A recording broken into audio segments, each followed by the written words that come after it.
Mob justice সরকার কোনোভাবেই বরদাস্ত করে না। এখন যে ঘটনাগুলো ঘটেছে সেগুলোর সাথে কোনো সরকার বা সরকারি দলের তো কোনো সম্পৃক্ততা নেই। যখনই মব জাস্টিস ঘটছে, অন্তত গত ৩-৪ মাস আপনারা দেখেছেন, যেখানেই খবর পাচ্ছি সেখানেই আমরা আসামিকে গ্রেফতার করেছি এবং কোনো আসামি আর বের হচ্ছে দাঁড়িয়েছি। তারপরে আদালতের রায়ের পরেও অনেক সময় লেগেছে ওটাকে উচ্ছেদ করতে। যেটা অবৈধ, আদালত কর্তৃক অবৈধ, অবৈধ, তারা বৈধ হওয়ার কথা সুযোগ নেই।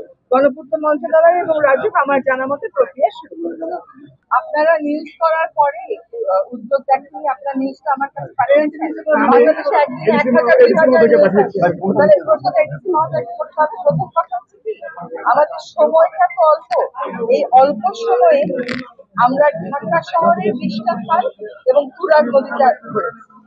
এগুলো আমরা অর্থ জোগাড় করছি, কাজে শুরু হয়েছে। তুরাগটা হয়তো কাজ শুরু হয়ে যাবে, আশা করি বেশি দেরি হলে চলবে। আর বাকি জায়গার যেগুলো যেমন নোয়াখালীতেও খাল দখলমুক্ত করা যায়নি। আমি এখানে একটা খালের কথা আপনাকে বলেছি, আমাদের প্রার্থীরা তালিকায় আমরা নিয়েছি কর্ণপাড়া খাল। তো একটা প্রক্রিয়ার বিষয় আছে, তো সবখানে সব ফল দখল করতে আমরা হয়তো উদ্যোগ নিতে পারবো না, কিন্তু কাজটা যেন শুরু হয় এবং কাজটা কি করে শুরু করলে টেকসই করা যায় সেই কাজটাও আমরা ঢাকা দিয়ে শুরু করি। এরকম ভাবে চট্টগ্রামে একটা খাল আছে, সবারের একটা খালের কথা বললাম, এগুলো আমরা প্রাধিকার ভিত্তিতে ধরে নিয়েছি, এগুলোর কাজ ইনশাল্লাহ আমরা শুরু করি। আমরা আসলে যেগুলো অবৈধ তার বিরুদ্ধে এইবার জোরালো অভিযান হয়েছে কি হয় নাই এটা বলে হয়েছে। অভিযান প্রচুর পরিমাণ ইটভাটা ভাঙা হয়েছে নাকি হয় না, এটা এর আগে কখনো এই পরিমাণ অবৈধ ইটভাটা ভাঙা হয়েছে না হয়নি। আর ২.৫ বছরের খতিয়ান আমি দিতে পারবো না, আমি ১১ মাসের কথা বলতে পারি।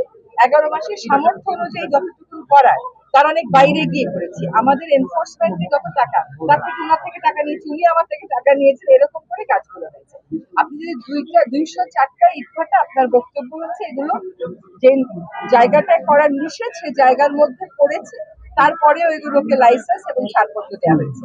আমি সাভারের ইটভাটার তালিকা নিয়ে বসেছি, সেগুলো তালিকায় দেখা যাচ্ছে বেশিরভাগ ইটভাটার লাইসেন্সই শেষ হয়ে যাবে জুন, জুলাই, অগস্টে। মাত্র হাতে গোনা ৬টা থেকে ৮টা থাকবে হচ্ছে আপনার ফেব্রুয়ারি, জানুয়ারি, ডিসেম্বর পর্যন্ত, মানে যেটা চলে যাবে জুলাই, অগস্ট, সেটার আর বৈধতা থাকছে না যদি আমরা আবার রিনিউ না করি। আমি সুযোগ দেখছি না রিনিউ করার। আর যেগুলো আছে ৬টা থেকে ৮টা, সেগুলোর ব্যাপারে আমাদেরকে ব্যবস্থা করতে হবে।